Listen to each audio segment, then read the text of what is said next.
Running, jumping, burpees, bounding, anything that involves an explosive lower body movement is going to involve your calves. Now, if you run a lot, you might find you get tight either in your calves or your anterior tibialis, which is that muscle beside your shin bone. Here's a calf release and an antib release that will help keep the tension out of that lower limb to help you put more Ks in your legs or keep you moving better for longer. So let's start with the antib because we're here.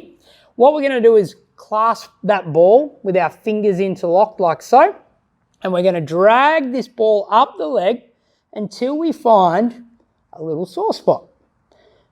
Once we find that spot, we're going to pull that ball into that sore spot and we're simply going to breathe.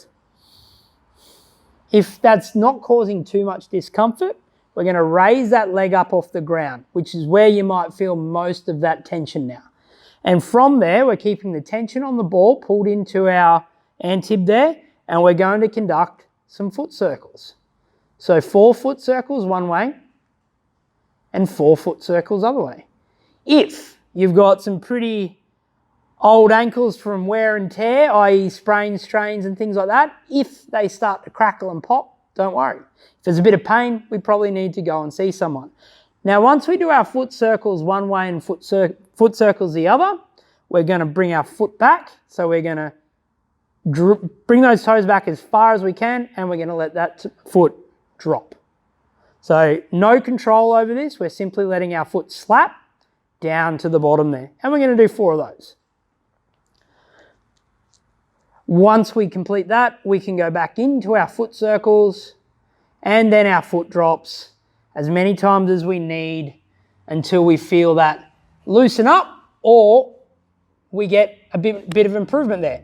Things you can do straight after this is test your ankle mobility. If you do your antib release and you've got ankle mobility issues, test that range. Hopefully we've gone into either 2 to 4 inches of acceptable range of motion or 4+ if we can get there.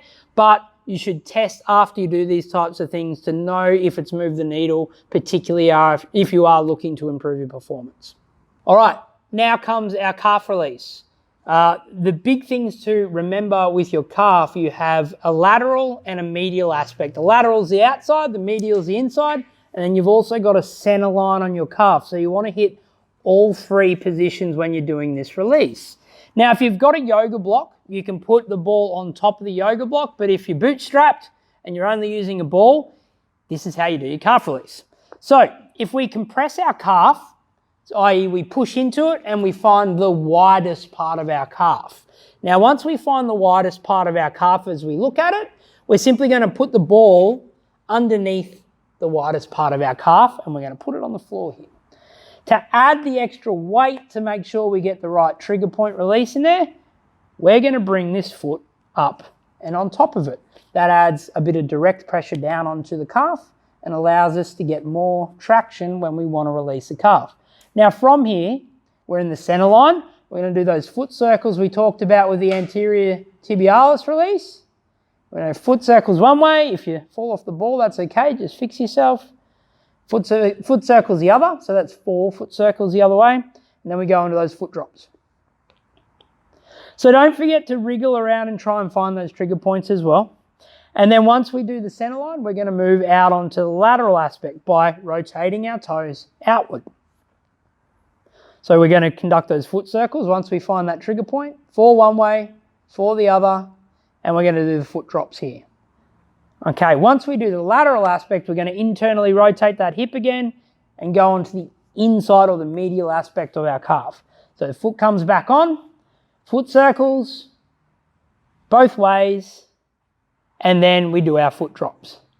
So we can do this as much as we want across either line. You might find you might be tighter internally, so the medial or the lateral. I spend more time there. I would spend more time on the bits that are more tender than the others to make sure you even out that calf. And like I said, make sure you test your ankle range or ankle mobility after you do it. If you've got problems in your squat like local front knee pain or anything like that, do your antib release, do your calf release, retest your squat and see if there's any improvement there.